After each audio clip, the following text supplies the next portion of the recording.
Vivimos en una época en la que si caminamos por una calle y vemos una cámara, nos sentimos un poco más seguros en vez de sentirnos invadidos. Vivimos en una época en la que no leemos las condiciones de una aplicación a la hora de actualizar, a la hora de descargar, aceptamos y a otra cosa. Y vivimos en una época en la que entregamos nuestros datos voluntariamente solamente con tal de participar en alguna red social.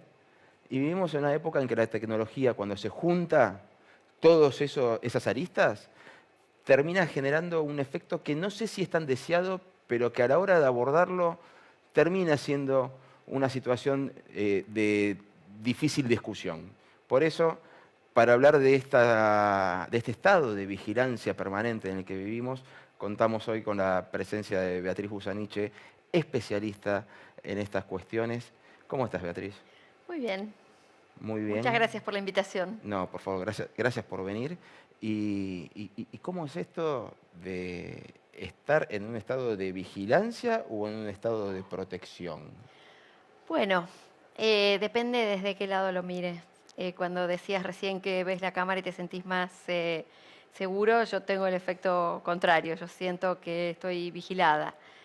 De todos modos, eso pasa demasiado por las sensaciones que cada uno tiene y cómo uno mira, y también por las construcciones públicas del discurso de la vigilancia, porque sentirnos vigilados o sentirnos seguros también tiene que ver con qué entendemos de esa tecnología, qué sabemos sobre esa tecnología, quién dispuso esa tecnología ahí, porque muchas veces puede ser un gobierno local, un gobierno nacional, o puede ser un privado, o puede ser la familia que vive al lado de nuestra casa que puso cámaras que miran nuestra vereda. Es decir, tiene que ver con construcciones de confianza en aquel que dispone del medio de vigilancia. Entonces ahí hay una cantidad de matices inabordables. Claro, porque uno recuerda, qué sé yo, automáticamente, pensás en la secundaria, pensás en el matón de la secundaria, y en el recreo vos te sentís más o menos seguro cuando ves al preceptor. Traspolándolo a la vida de adulto, esa figura pasa a ser el oficial de policía de la esquina. Y acá no estamos hablando de oficial de policía, estamos hablando de un aparato que está en un poste viéndote. Estamos hablando de dispositivos que hacen muchas cosas además de vernos. Estamos hablando de dispositivos que pueden dejar un registro, que depende de quién los esté viendo, pueden estar siendo mirados por terceras personas que no sabemos quiénes son. Hay algunos dispositivos de cámaras en el espacio público que son accesibles por cualquier persona. Entonces, uno puede decir, bueno, quizás está el Estado o las fuerzas de seguridad trabajando detrás, pero quizás atrás de esa cámara hay una persona que por alguna razón ha decidido seguirte, que puede ser una expareja un poco obsesiva o puede ser alguien que te está haciendo un mínimo de inteligencia para después ver en qué horarios entras, en qué horario salís para poder hacerte una entradera a tu casa. Digo, la vigilancia tiene múltiples aristas y es ahí donde uno tiene que trabajar, porque vivimos en sociedades en las que casi permanentemente vamos a tener el ojo, un ojo de un tercero observándonos, O aunque sea, pensemos que estamos solos. ¿un particular puede tener acceso a una cámara? Sí, en muchos casos porque los sistemas así lo permiten, o en muchos casos porque los sistemas de seguridad de muchas cámaras conectadas a Internet son paupérrimos. Entonces, se sabe, de hecho, de múltiples eh, proveedores de cámaras que tienen muy vaga seguridad y que como la transmisión, viste que a veces te venden y dicen, bueno, mantén tu casa vigilada, estés donde estés. Entonces te dicen, bueno, te fuiste de vacaciones, pero podés entrar por una dirección IP, una dirección de Internet, a ver qué es lo que está pasando en tu casa. Bueno, muchos de esos proveedores, y hay antecedentes a nivel internacional, tienen vagas medidas de seguridad sobre eso y entonces con filtraciones y vulnerabilidades, conociendo mínimamente el proveedor que tenés, se puede acceder. Creo que hubo un punto de inflexión hace unos cuantos años cuando para renovar un DNI ya no hacía falta llevar nuestra foto, sino que nos tomaban una foto y se cargaba, aparecía impresa directamente en el documento de identidad. Y claro, fue antes de que se conociera el concepto de biometría. Sí, en realidad el concepto de biometría es un concepto bastante más antiguo. Lo que sí pasó es que con la transformación digital de la biometría, esa conversión de... El dato biométrico es ese dato que te permite identificar de manera unívoca. Un dato biométrico es la huella digital, o sea que ahí tenemos Que tiene un par de siglos. unas cuantas décadas de historia de la huella digital. El iris, por ejemplo, la fisonomía de tu rostro, que más allá de que puedas envejecer o que puedas tener 10 años más, 10 años menos, o incluso cambiar bastante, dejarte la barba, maquillarte y demás, hay determinados patrones que se mantienen. Todo eso constituye un dato biométrico. Y yo creo, puede haber otros hitos, pero hubo un momento en el cual en Argentina trasvasamos una frontera en la cual me parece que esto se hizo masivo y se estableció como una especie de aceptación generalizada, o por lo menos no se habilitó una discusión. La identificación biométrica. Que fue el momento en el que se instaló el sistema Sibios. ¿Te acordarás? Sí. Fue, si no me equivoco, en el 2000... Mira, si no fue en 2011, fue en 2014, sí, seguro fue durante la presidencia de Cristina Fernández de Kirchner, que ella misma hizo el anuncio de Sibios, que fue la creación de una gran base de datos biométrica de toda la población argentina, que fue presentada como un elemento para la seguridad pública, con un discurso muy problemático, que es que si nos vigilamos nos vamos a portar mejor. Un concepto orwelliano. Claro, absolutamente orwelliano, un concepto muy, muy complicado, muy poco, que denota muy poca confianza en las personas, en la ciudadanía. Digo, esta idea de que si te vigilan te vas a portar bien, y es poco respetuosa de las personas, me parece. O de las propias fuerzas de seguridad que no estarían haciendo su trabajo. Sí, pero el problema es que le estás dando toda esta potencia de cálculo sobre las imágenes biométricas a las fuerzas de seguridad. Entonces, si no confías en ellas, tenés un problema. Bueno, pero hay una frase de cabecera, y es que el que nada oculta, nada tiene que temer.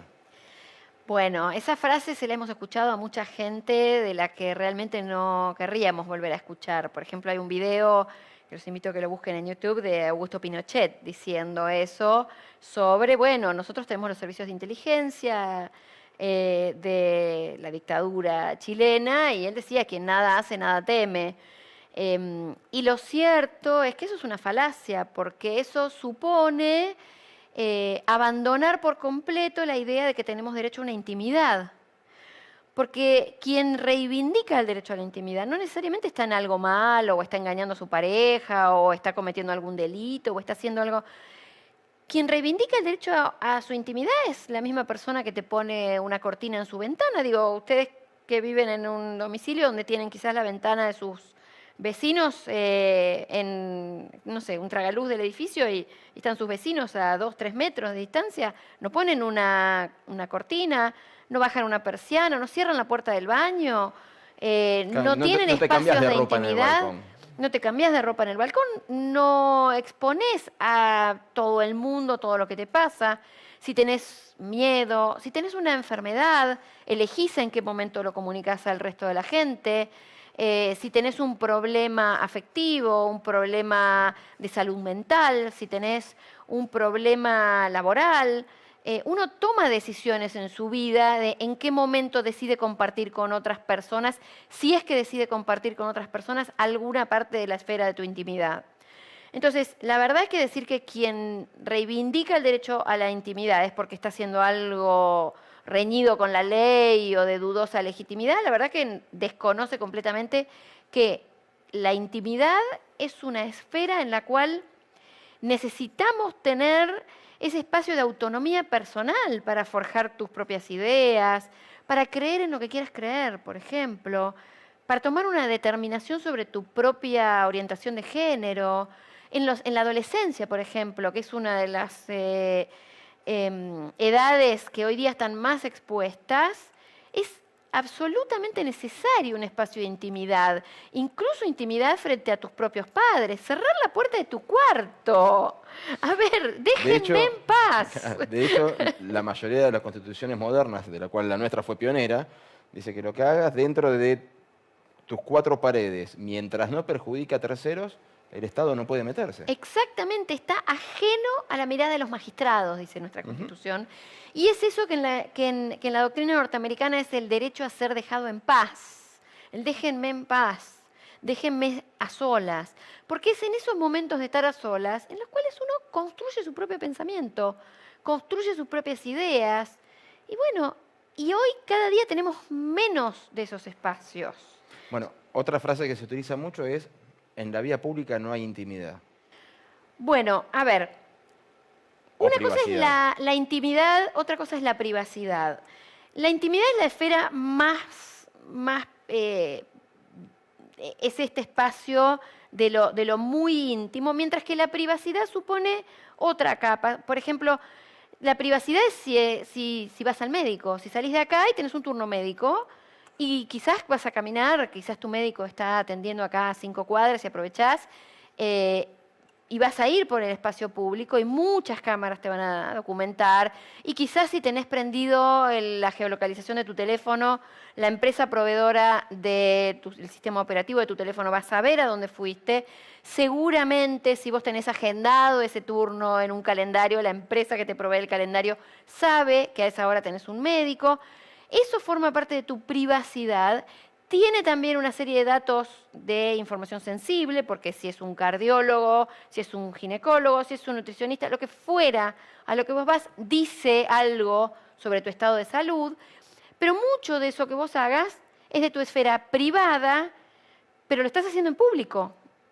Entonces, que vos estés en la esfera pública, quizás no tengas el mismo nivel de protección que en la esfera íntima. Ahora, tenés una presunción de privacidad.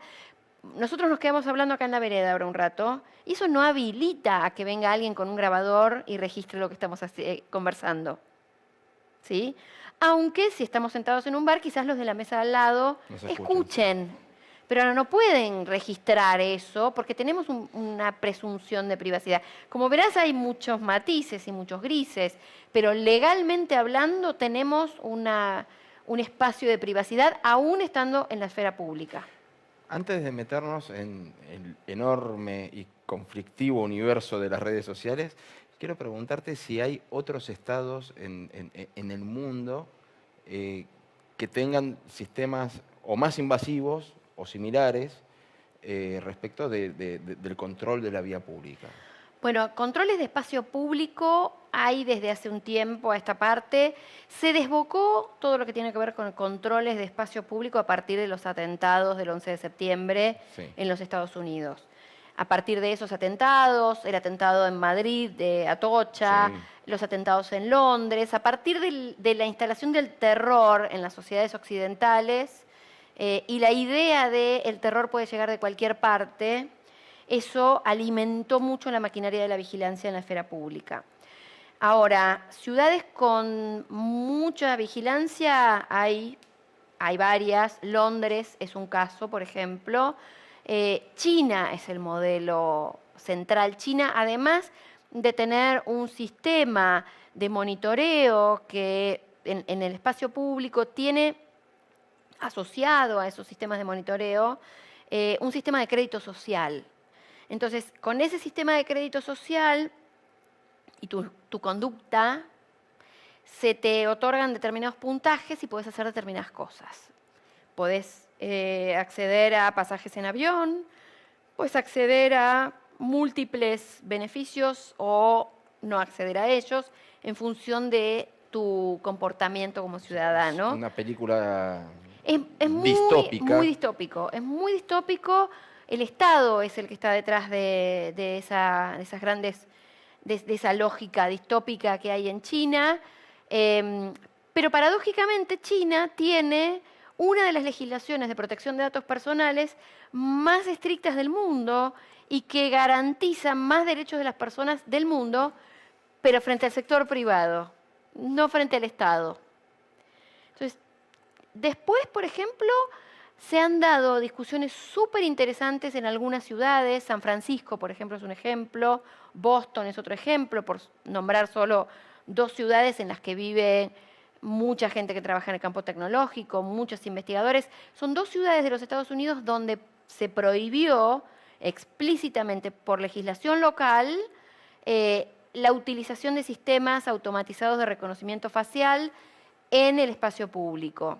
Y estamos hablando de ciudades donde nadie puede tildarlos de antitecnología. Digo, No, San no. Francisco es la ciudad que tiene la mayor proporción de multimillonarios por Sí, kilómetro cuadrado, y en digamos. Boston está el MIT, o sea. En Boston está el MIT, San Francisco es la ciudad principal cercana a las sedes de las grandes corporaciones de la industria tecnológica. Y sin embargo, son ciudades que tomaron la decisión de prohibir este tipo de tecnologías en la esfera pública y que dieron discusiones bien picantes, largas y densas. Mencionaste China, mencionaste ciudades norteamericanas. Si hay una gran diferencia entre ellas es el uso de las redes sociales que en China están prohibidas, para nosotros son normales. Twitter, por poner un ejemplo. Y ahí entra otra gran frase que hemos escuchado hasta el hartazgo, es, ya le entregaste todos tus datos a una red social, ¿cuál es el problema?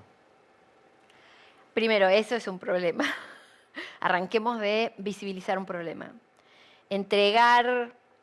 A ver, la gran mayoría de los datos que las empresas tienen de nosotros no se los entregamos nosotros.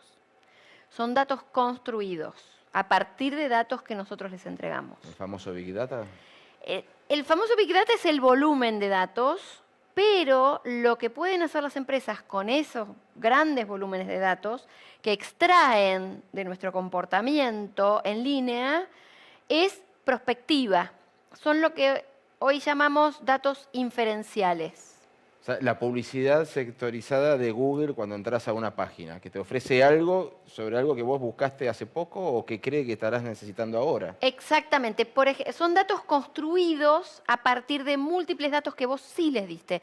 Porque muchas veces decimos, bueno, ya está, le di, saben dónde estoy, uso el sistema para ubicarme en una ciudad que no conozco y entonces el sistema de mapas me orienta bien. Uno de alguna manera transacciona. Dice, bueno, uso el GPS, uso la geolocalización parcialmente, solo para ubicarme, después lo apago. Y uno entra en una transacción. Pero además de esos datos, las empresas van recolectando un montón de datos que quizás nosotros ni siquiera contemplamos como datos o que consideramos que no tienen un valor como datos. Por ejemplo, cuánto tiempo pasamos escuchando determinada canción. Vos sabés que a vos que te gusta la música, mucho de cómo se compone hoy música tiene que ver con la experiencia de en qué momento las personas cortan una canción. ¿Por qué todas las canciones no suenan iguales hoy? Pero además, tenés una construcción en base a eso. A ver, los que tenemos al gusto popular. cierta edad y vivimos el pop de los 80 o escuchamos...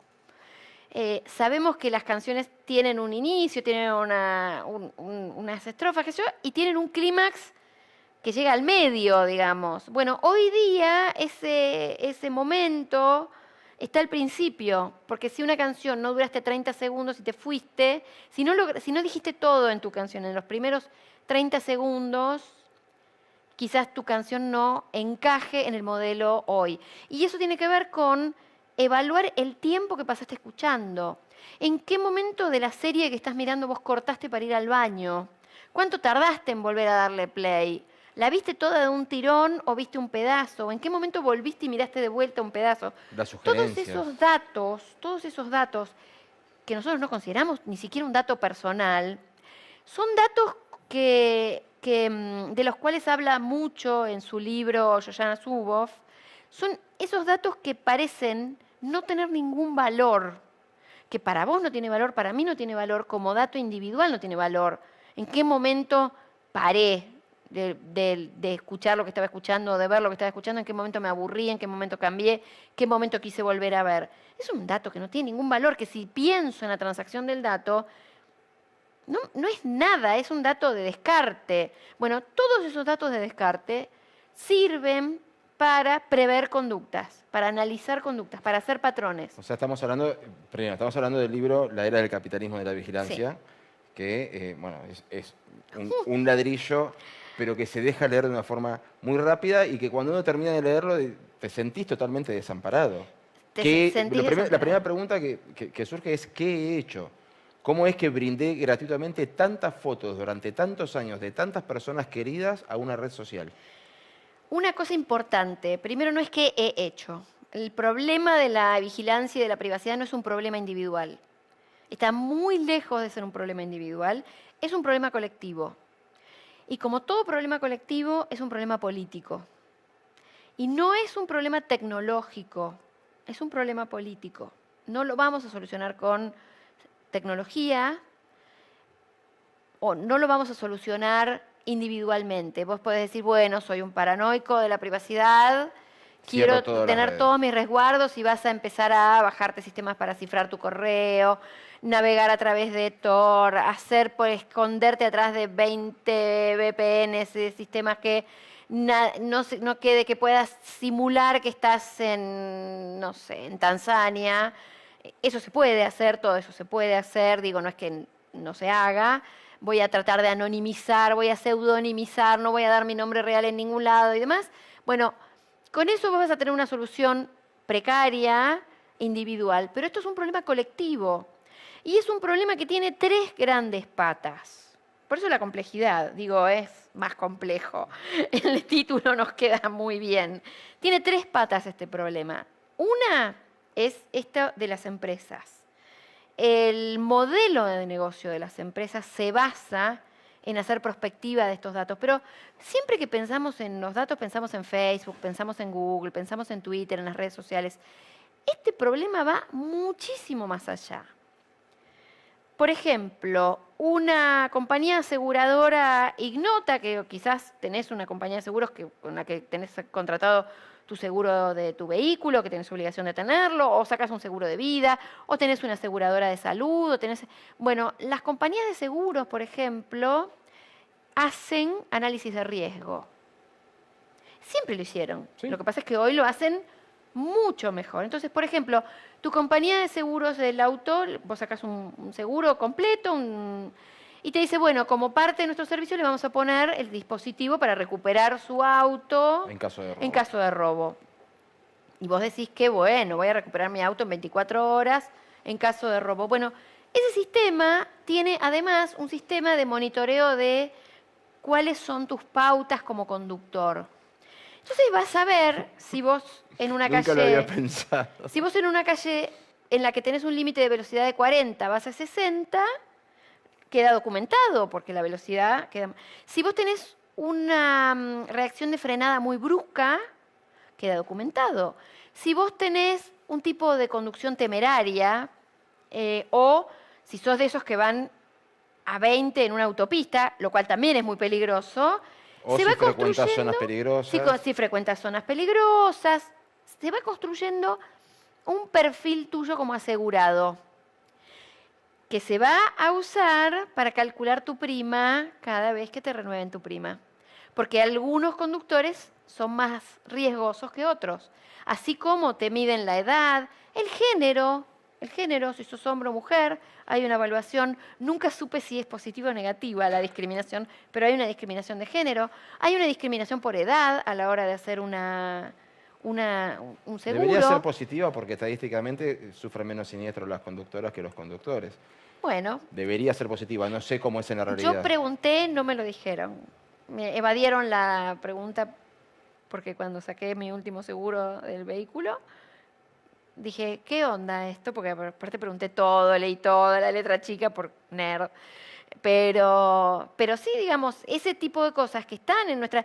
Otro ejemplo, cuando te ofrecen una compañía de seguros, seguros de vida, seguros de salud, pero generosamente te dan acceso a una aplicación de vida saludable que te ayuda a contar los pasos que caminaste, cuántas escaleras subiste hoy, evitaste el ascensor y fuiste por la escalera, ¿comiste tus hojas verdes del día o seguís con las papas fritas de bolsa?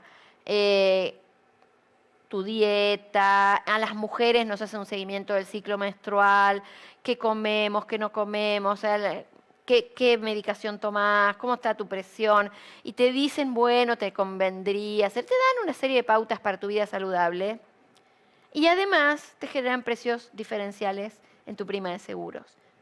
Porque a ver, si vas siempre por el ascensor y nunca por la escalera, si no caminas un mínimo de pasos y tenés determinada edad y comes de determinada manera y tenés una vida sedentaria y demás, convengamos que en términos de seguro de vida sos más caro que una persona que hace, tenés más chances O sea, de que ser más costoso. Digo, si yo eso cierro- es el negocio hoy. si yo cierro todas mis redes sociales, borro mis cuentas, pero a cero, dejo de usar la geolocalización del celular, que de hecho la tengo desactivada, porque la verdad, tenerlo activada, salvo que estés justo en ese momento usando una aplicación de guía para manejar, no tiene mucho sentido. Pero si, por más que haga todo eso, no hay forma de que alguien no me esté vigilando. No. Hay, en algún punto alguien te va a estar mirando. ¿Por qué? Porque esto que conté yo recién es la lógica del sector privado, el modelo de negocios. O sea, la pesadilla del paranoico. La pesadilla del paranoico. Pero por otro lado también tenés los estados, que como decía, sobre todo a partir de 9/11, pero no solo, porque después tenés un montón cada país tiene su hito para justificarlo. Hay proveedores que venden tecnologías que hacen mucho trabajo para instalar el solucionismo tecnológico a la problemática de la seguridad, que es una problemática real, pero que parece que con tecnología lo voy a solucionar. Pero lo cierto es que los estados también están avanzando mucho en ese sentido.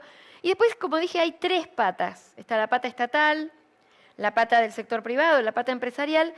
Y después hay algo que otro académico que trabaja este tema muy interesante, que se llama David Lyon, es un canadiense que tiene varios estudios sobre esto, hay varios de sus libros publicados. El último que publicó en 2018 se llama La cultura de la vigilancia. Y describe, desde el punto de vista sociológico, la mirada de nuestros pares en esta pulsión de mirarnos mutuamente todo el tiempo. Porque muchos nos encontramos en la obligación de estar en redes sociales porque si no nos quedamos afuera de todo. Sí. Y eso no es el Estado Y a ni es veces el por una sector cuestión privado, laboral. es tus relaciones. Si vos sabés que en tu familia, para ver las fotos del cumpleaños de tu prima, tenés que verlas en Facebook porque no te vas a juntar a ver las fotos como nos juntábamos en otras épocas, o bueno, O vive lejos. o vive lejos, y bueno, y no te queda otra. Entonces, es una triada compleja, porque es también esa vida social la que nos empuja a estar ahí. Si te quedaste afuera de las reuniones de amigos o de la juntada del fin de semana o del cumpleaños de alguien o te olvidas porque no estás en los grupos bueno, ni hablar de la situación si sos madre, padre y tenés que estar en el WhatsApp de mamis, Un chat de mami, sí. papis y demás. Momento tenso. Sí. Momento complicado, pero ¿cómo te organizas con el resto Claro, estás de la compartiendo gente? cosas con gente que no pasa de un buen día, hace calor, cuánta humedad. Sí, pero es la que te obliga a suscribirte a un sistema que quizás si vos hubieras tenido la posibilidad de tomar una decisión libre, no lo hubieras aceptado. Nosotros, por ejemplo, en Vía Libre siempre planteamos el tema de que en las legislaciones de protección de datos, que se está discutiendo en Argentina una nueva legislación, se endiosa de alguna manera el concepto del consentimiento expreso e informado, que por supuesto es importantísimo y tenemos que tener eso, no tenemos que ir por consentimiento tácito y cosas por el estilo, pero tampoco el consentimiento expreso e informado es necesariamente un consentimiento libre. Digo, yo no elegí para nada estar en WhatsApp. Yo tampoco. O sea, a mí me empujó la vida cotidiana. Yo, de hecho, uso otros mecanismos de comunicación con mi grupo de trabajo, donde sí tomamos una decisión informada. Dijimos, bueno, vamos a usar otro sistema, pero me empujó la vida a tener que abrir un sistemas WhatsApp. muy invasivos, muy alienantes Absolutamente. también, ¿no? O sea, es como vivir en planta baja con la ventana abierta, que la gente pase y te hable. Sí, sí. Y que no tengas la posibilidad de decir, no, bueno, pará, cierro.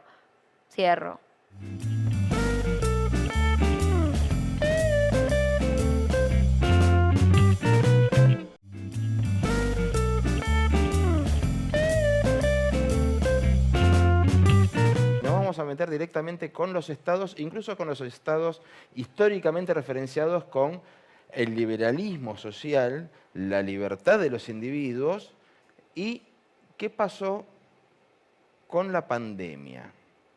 Al inicio de la pandemia, ya que vamos mencionando autores, Byung-Chul Han, un filósofo que, por más que haya nacido en Corea, es alemán, dijo, ojo, tengan cuidado porque es la gran tentación autoritaria de los estados occidentales. Y las cosas que se van creando generalmente nunca vuelven para atrás. ¿Qué pasó? A ver, Zuboff dice algo, lo viene diciendo hace mucho, y ella dice, toda tecnología que pueda ser usada para la vigilancia, será usada para la vigilancia. Porque muchas veces se diseñan tecnologías para la vigilancia, pero muchas veces se diseñan tecnologías que no tienen como objetivo la vigilancia, pero que redundan en un sistema de vigilancia. Una red social. Una red social, bueno, podemos por ahí discutir si en su momento el modelo en sus inicios quizás no tenían esto como modelo de negocios y después se lo encontraron o como... Pero hay muchas tecnologías que no han sido diseñadas para la vigilancia y que terminan siendo usadas porque se comunican con un sistema de internet o por múltiples razones. Ahora, lo que dice Han, estoy bastante de acuerdo, porque de alguna manera lo que sucedió con la pandemia fue una aceleración de procesos que ya estaban en marcha y que de alguna manera generaban alguna resistencia.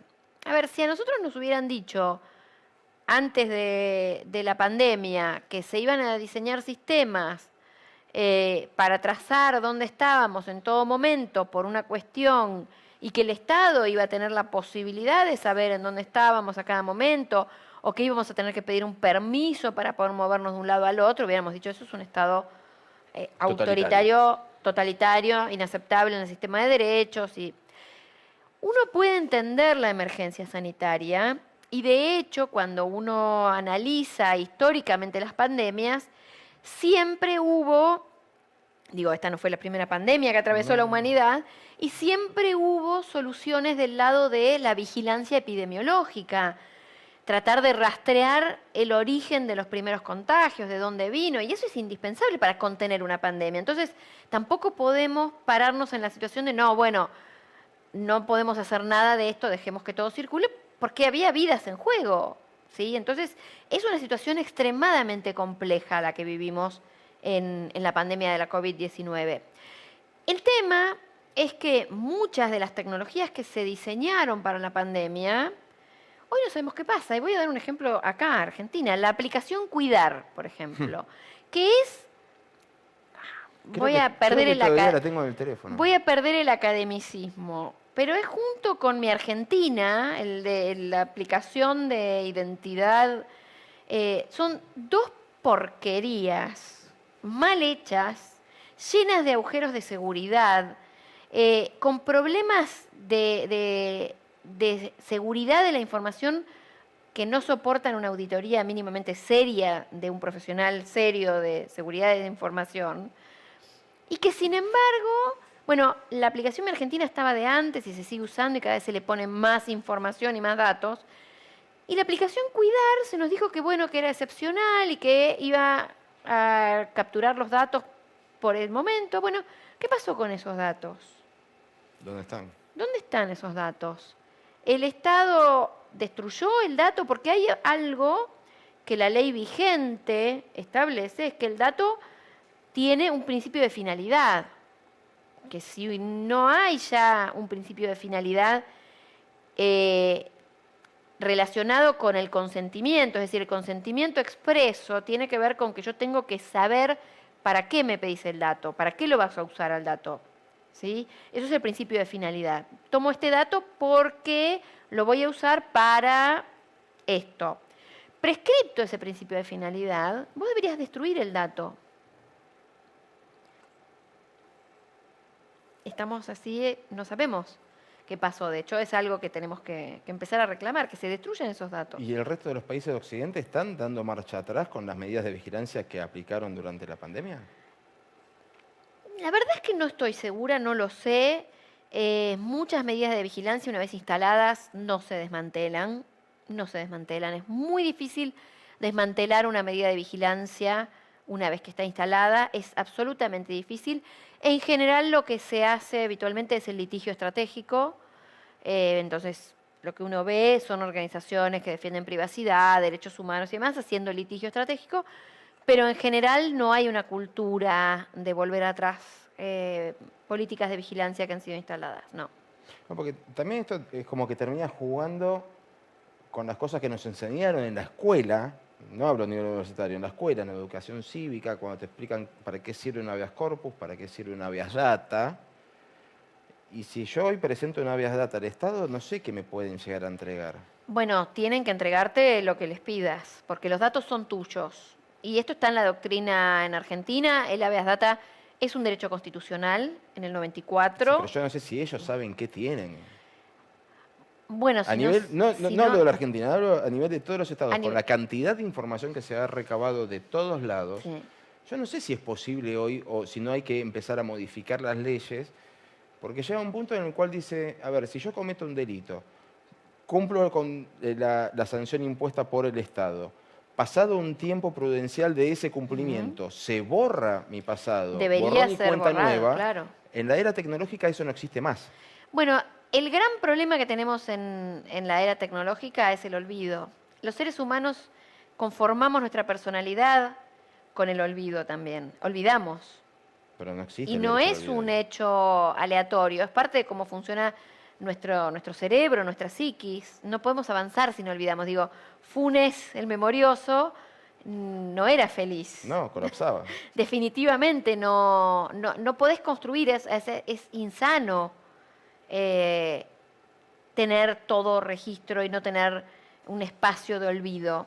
Porque además cambiamos, porque además mutamos, porque además aprendemos cosas Crecemos. nuevas, crecemos, maduramos, cambiamos de opinión, pedimos perdón o no, digo, evolucionamos. Y el gran problema que tienen estos sistemas es que almacenan todo.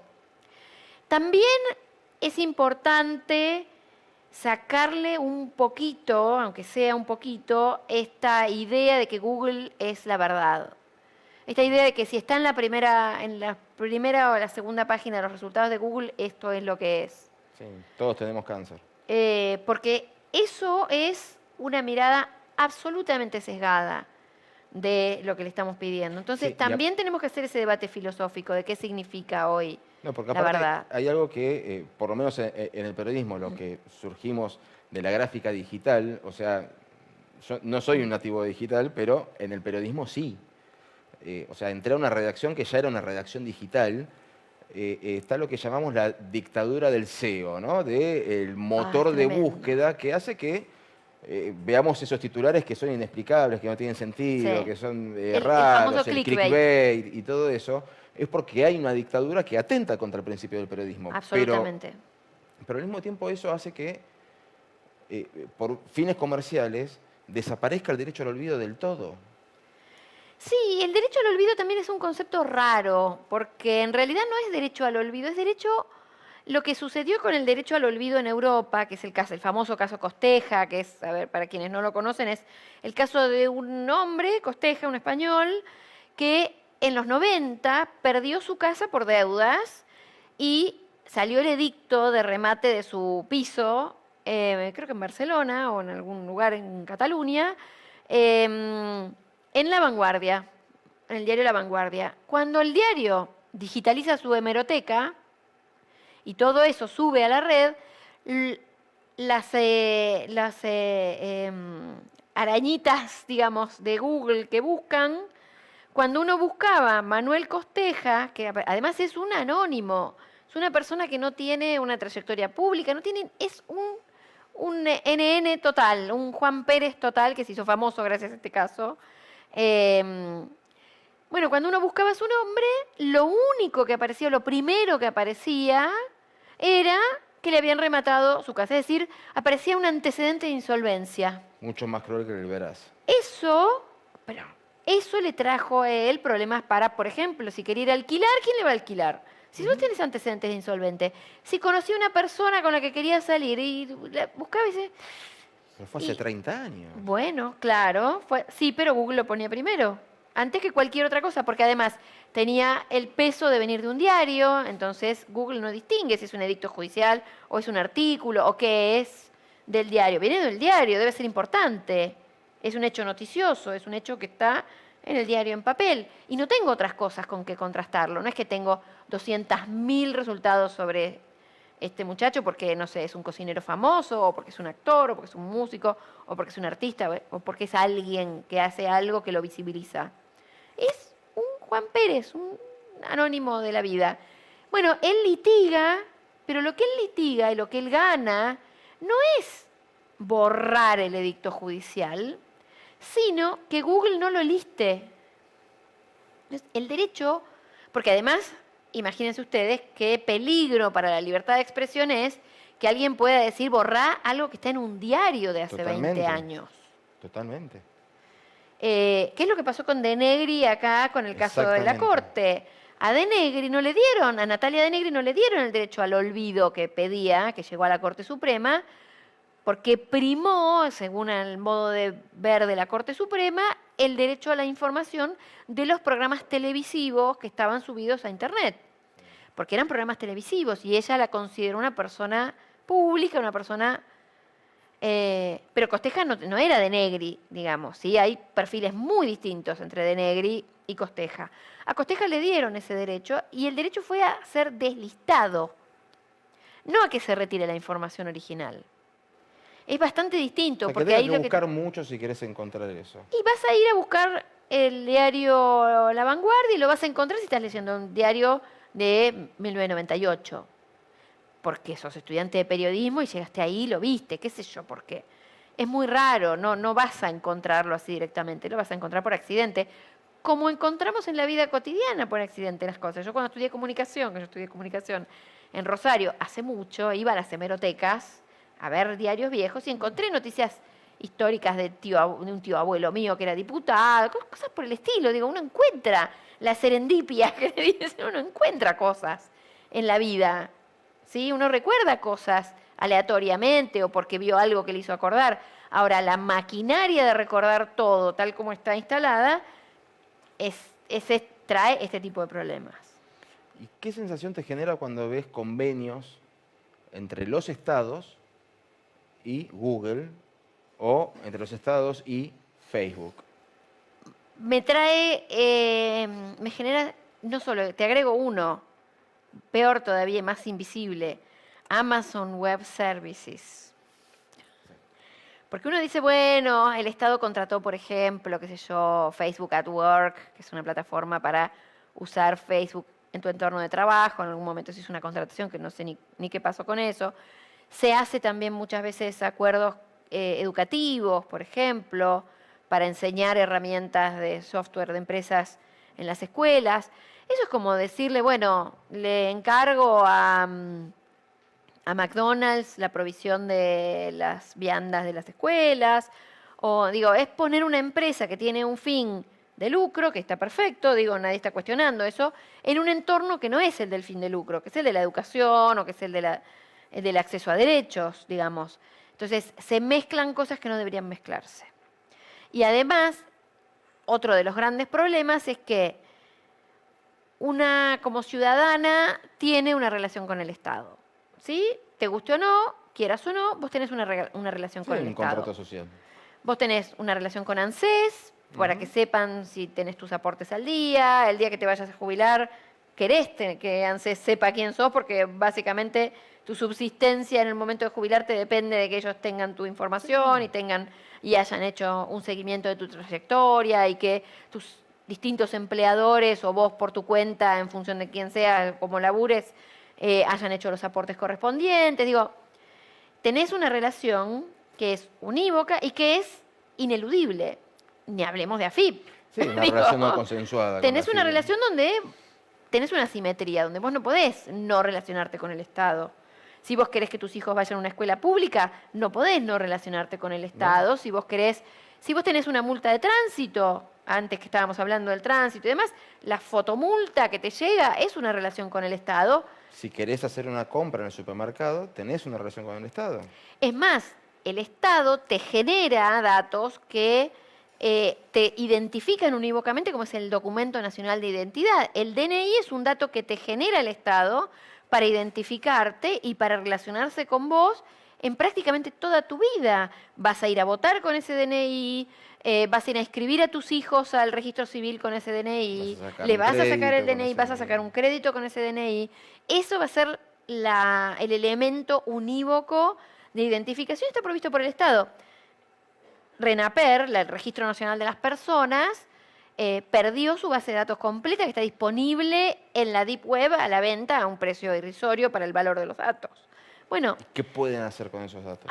casi cualquier cosa pueden hacer con esos datos. Vos pensás que la gran mayoría de tus relaciones con el Estado hoy las podés habilitar, por ejemplo, ANSES en línea lo podés habilitar con el número de DNI y el número de trámite del DNI. Esos dos datos están en la base de datos filtrada de ANSES. O sea que alguien puede tener tus datos y entrar a tu perfil de ANSES, saber quién es tu empleador, cuánto ganás, quiénes son tus hijos, a qué te dedicás, con qué familia vivís, si tenés algún tipo de asignación de, no sé, de un plan social, AUH, si tenés algún familiar o vos tenés alguna discapacidad, cualquiera de la información de ANSES, de mi ANSES, cualquiera lo puede tomar con el DNI y el número de trámite. Pero cosas también muy perturbadoras como clonarte un DNI y sacar un crédito a tu nombre. Ahora, históricamente las grandes filtraciones que hemos conocido a nivel mundial han sido por o empleados infieles o personas que han robado la información de forma física, que pusieron un pendrive o un disco rígido externo y se la llevaron.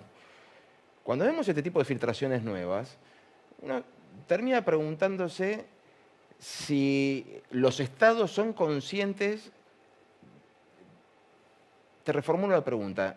¿Realmente existe el término seguridad cibernética? Primero, no existe la seguridad total. Y esto está probado matemáticamente. O sea, no es. Hay teoremas que lo establecen, que no existe la seguridad completa, la garantía de seguridad. Lo que existe son gradientes de seguridad, algunos estándares, algunas políticas que puedes adoptar para mejorar tus niveles de seguridad. Pero seguridad 100%, si alguien te promete seguridad 100%, te está mintiendo. Porque es imposible, desde las ciencias de la computación, la matemática, está corroborado. Nadie que trabaje en seguridad informática te va a creer si le decís que... y si es honesto, no te va a ofrecer 100% de seguridad. Te va a ofrecer niveles de seguridad, te va a ofrecer mitigación de riesgos, análisis de riesgos, te va a ofrecer una serie de políticas. El problema que tenemos en Argentina y en América Latina en general es de negligencia. La vez pasada escribía para una revista que me pidieron que escriba sobre la seguridad de la información en Argentina y en América Latina. Yo lo que decía es el principal problema a la privacidad frente al Estado es la negligencia del Estado. Ni siquiera hace falta pensar en un Estado malo, un Estado dictatorial, o un Estado autoritario. Es un Estado negligente. El Estado al que se le filtra la base de datos de RENAPER es un Estado negligente. No solo eso, se filtró base de datos de migraciones en su momento. Se filtró base de datos del Ministerio de Salud en su momento. Ministerio de Seguridad. Ministerio de Seguridad. Se ha filtrado bases de datos del Estado. El Estado es un colador. Y eso es negligencia, falta de presupuesto. Hay un problema, y es que, porque Argentina tiene una enorme capacidad humana en materia de profesionales de InfoSec, como se llama la comunidad de práctica, que es los profesionales de la seguridad de la información. De hecho, algunas empresas argentinas proveen servicios a nivel internacional y son lo que podemos llamar world class, digamos. Y puedo nombrar profesionales y demás que son reconocidísimos en el mundo, no solo en América Latina. Ahora, ese tipo de perfil son caros, son muy caros, el mercado los paga muy bien. Y el Estado no tiene los recursos, porque además el Estado está en una permanente carrera por recortar,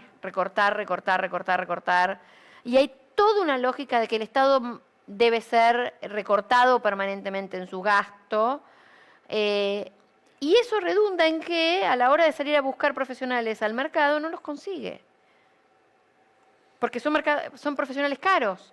Entonces tenés poco acceso a un recurso humano que es costoso, que el mercado lo paga bien, que es escaso además. Tenés poco acceso a conformar una política rigurosa de larga data. Después tenés, y quizás hago mal en decirlo, pero autoridades designadas en estas áreas que ignoran de plano la materia sobre la que les toca trabajar. Y eso es casi, me animo a decir, una constante en muchos niveles. Entonces, tenemos un problema serio. El Estado argentino en todo nivel está en una situación muy, muy seria, porque además es una gran chupadora de datos. Te pide datos para esto, datos para aquello, datos para acá, datos para allá. Y la gente no puede negarse. Vea, para no irnos totalmente abrumados y no quedar como anárquicos, ¿hay algunos tips que podamos aplicar para vivir en una vida tecnológica sin sentir que estamos entregando el alma a personas desconocidas? Bueno, el primer tip es tener conciencia, tener cuidado y segmentar y tomar decisiones, ejercer, movernos en las redes y sobre todo también educar a nuestros hijos e hijas, pero movernos en las redes y movernos en la vida como en muchos otros campos, tomando decisiones informadas,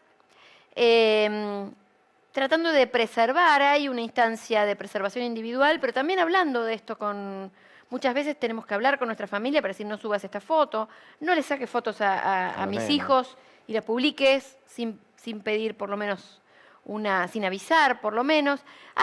Generarnos una cultura, así como hay una cultura de la vigilancia, generarnos una cultura y dejarnos de hincharle a la gente que no quiere estar.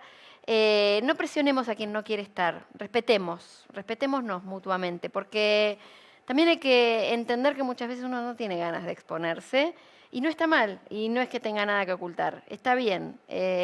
Respeto, cuidado, segmentar, informarse y por supuesto no comprarse tampoco discursos de que, el relájate y total ya Google ya sabe todo, o no. No. Siempre puedes saber más. Siempre puedes saber más y siempre podemos hacer algo, aunque sea poquito, para defender nuestros derechos. Beatriz Busaniche, señores, Fundación Vía Libre, especialista como nadie en Argentina y en Hispanoamérica sobre cuáles son los avances y la pérdida de privacidad y las cosas que vamos entregando sin querer de a poquito hasta que estamos en una suerte de gran hermano gigante voluntario sin haber participado en ningún casting. Bea, muchas gracias por venir a esto que hemos dado en llamar Es Más Complejo y los esperamos en la próxima para charlar de otros temas que seguramente no estaban pensando que son tan interesantes.